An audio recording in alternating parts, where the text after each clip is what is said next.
এই ভিডিওতে আমরা অনুপাত সংক্রান্ত একটি বেসিক সমস্যার সমাধান করব।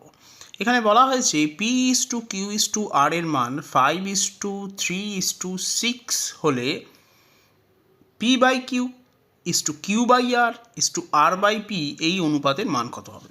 আমরা জাস্ট P এর সঙ্গে থাকা ভ্যালু 5, Q এর সঙ্গে থাকা ভ্যালু 3 এবং R এর সঙ্গে থাকা ভ্যালু 6কে এই যে অনুপাতটির মান বার করতে বলা হয়েছে তার মধ্যে বসিয়ে দেবো। তাহলে আমি পাবো 5/3:6:6/5। নেক্সট স্টেপে আমরা এই যে হরগুলো আছে 3, 6 এবং 5-এর লসাগু নির্ণয় করবো এবং লসাগু হবে 30 এবং 30 দিয়ে প্রত্যেকটা অনুপাতের প্রত্যেকটা পদকে গুণ করব।